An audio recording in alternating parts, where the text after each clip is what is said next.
നമ്മളിപ്പോൾ ഒരു കാട്ടിലാണുള്ളത്. കാടെന്ന് പറയുമ്പോൾ നിങ്ങൾ വിചാരിക്കുന്നുണ്ടാവും എന്താണ് കാട്ടിൽ എന്താണ് കാര്യമെന്ന് നിങ്ങൾ വിചാരിക്കുന്നുണ്ടാവും. കാട്ടിൽ ഒരു അമ്പലം തേടിയിട്ട് ഇറങ്ങിയതാണ്.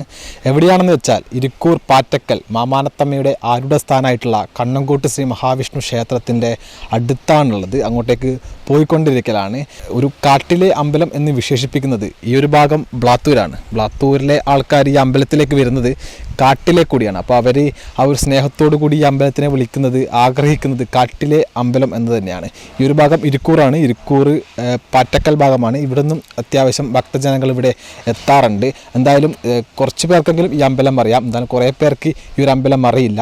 നിങ്ങളൊക്കെ അറിഞ്ഞിരിക്കേണ്ട ഒരു അമ്പലമാണ് കണ്ണങ്കോട് ശ്രീ മഹാവിഷ്ണു ക്ഷേത്രം. എന്തായാലും ആ അമ്പലത്തിൻ്റെ കുറേ വിശേഷങ്ങളും ആ അമ്പലവും ഒന്ന് കണ്ടിട്ട് നമുക്ക് പെട്ടെന്ന് വരാം.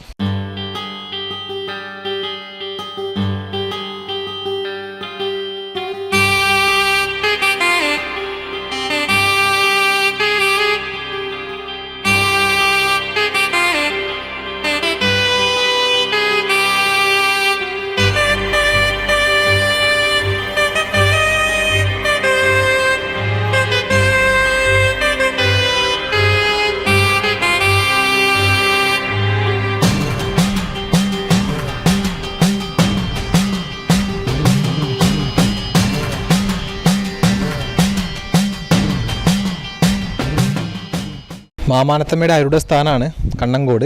ഇങ്ങനെയാണ് ആളുകൾക്ക് ഇവിടെ എത്താറുണ്ടോ? ഇവിടെ ചൊവ്വ വെള്ളി ഞായർ ദിവസം നല്ല ഭക്തജന തിരക്കുണ്ടാവും, നല്ല ആൾക്കാരുണ്ടാവും. ബാക്കി ദിവസം സാധാരണ പോലെ ആളുണ്ടാവും. ഇത് മാമാനത്ത് നിന്നാണ് ഇവിടുന്ന് ആൾക്കാർ എത്താറ്. മാമാനത്ത് വന്ന ആൾക്കാർ ഇവിടെ എത്തുന്നുണ്ടെങ്കിൽ വണ്ടിയും കാര്യങ്ങളും സൗകര്യങ്ങളൊക്കെ ഉണ്ടോ? വണ്ടി സൗകര്യം ഉണ്ടാവും.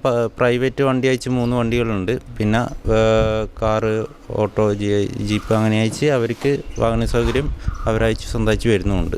എന്തായാലും ഇവിടുത്തെ പ്രധാന വഴിപാട് എന്തായിരുന്നു? പ്രധാന വഴിപാട് പറഞ്ഞാൽ 17 തരം മുട്ടറക്കലാണ്. ഇവിടെ നമ്പൂരിയാണ് ചെയ്യുക. അപ്പോൾ ഒരാളുടെ പേരിൽ എത്ര തേങ്ങ കൊണ്ടിക്കലും ഇവിടെ മുട്ടുന്നതാണ് പ്രധാന വഴിപാടായി ചേരും, മുട്ടറക്കൽ. അതെ അല്ലേ. അപ്പോൾ ഇവിടുത്തെ ഉത്സവ സമയങ്ങളൊക്കെ എപ്പോഴാണ് വരുന്നത്? മേടം 17, അതായത് ഈ വർഷം 2026 മെയ് 1 വരിക. ഒരു രാവിലെ തൊട്ട് വൈകുന്നേരം വരെയുള്ള ഒരു ദിവസത്തെ പ്രതിഷ്ഠാദിന ഉത്സവമാണ്. അന്നേ ദിവസം ഒറ്റ തിടമ്പീർത്തവും പിന്നെ തന്ത്രിയുടെ വക പൂജ്യം അതാണ് ഉണ്ടാവും. ഉത്സവ ടൈമുകളിൽ അത്യാവശ്യം ആൾക്കാർ ഇവിടെ എത്താറുണ്ട്. അതാ വരും. ഓരോ ബ്ലാത്തൂരിൽ നിന്ന് അങ്ങോട്ടുള്ള ആൾക്കാർ വരുന്നു. ഇവിടെ പ്രധാനമായിട്ടും ഏറ്റവും അടുത്ത് സ്ഥിതി ചെയ്യുന്നത് ബ്ലാത്തൂരാണോ? ബ്ലാത്തൂർ, ചോലക്കരി അങ്ങോട്ടുള്ള ആൾക്കാരാണ് അധികം ഉത്സവത്തിന് നല്ല വരുത്തുന്നത്. നമ്മളിപ്പോൾ പുറത്തുനിന്നോ അല്ലെങ്കിൽ നമ്മുടെ കേരളത്തിൽ നിന്ന് പുറത്തുനിന്നൊക്കെ ഈ അമ്പലം അറിഞ്ഞിട്ട് വരാറുണ്ട് ആൾക്കാർ? പേട്ടക്കുന്ന് പിന്നെ ആൾക്കാരെ അയച്ചു വരും. പേട്ടക്കുന്ന് കുറേ ആൾ അങ്ങനെ അറിഞ്ഞു വരും, അവരും വന്ന് ചെയ്യുന്നു. ഈ കണ്ണങ്കോട്ട് അമ്പലത്തിനെ കാട്ടിലെ അമ്പലം എന്നും കൂടി വിശേഷിപ്പിക്കാന്ന് കേൾക്കാറുണ്ട്. അപ്പം അങ്ങനെ പേര് വരാൻ കാരണം കാട്ടിൽ സ്ഥിതി ചെയ്യുന്നതുകൊണ്ടായിരിക്കും അല്ലേ? അതന്നെ, ഈ ഇത് ഉള്ളതുകൊണ്ടും അങ്ങനെ ഇതുള്ളതുകൊണ്ടാന്ന് വരും. അത്രയും.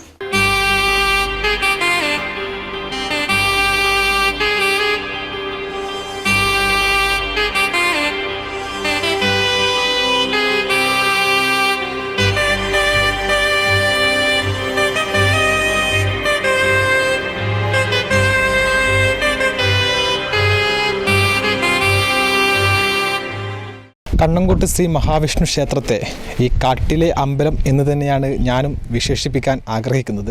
എന്തായാലും നേരത്തെ പറഞ്ഞതുപോലെ ഈ ഒരു ഭാഗം ബ്ലാത്തൂരും ഈ ഒരു ഭാഗം ഇരിക്കൂർ പാറ്റക്കൽ ഭാഗമാണ്. ഈ ബ്ലാത്തൂർക്കാരാണ് കാട്ടിലെ കൂടിയാണ് ഇവരുടെ ഈ ഒരു അമ്പലം കാണാൻ പണ്ട് മുതലേ വരാറ്. അപ്പോൾ അവരാണ് ഈ ഒരു അമ്പലത്തിനെ കാട്ടിലെ അമ്പലം എന്നും കൂടി വിശേഷിപ്പിക്കാറ്.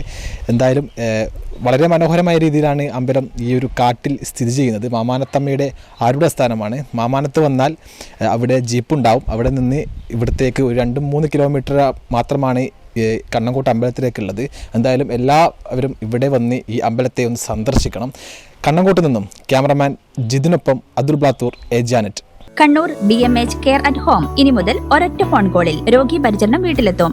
പരിചയസമ്പന്നരായ നഴ്സുമാരുടെയും ഡോക്ടർമാരുടെയും മറ്റ് വിഭാഗങ്ങളുടെയും സേവനം വിളിക്കൂ 9061 423 423. Baby memorial hospital, Kannur.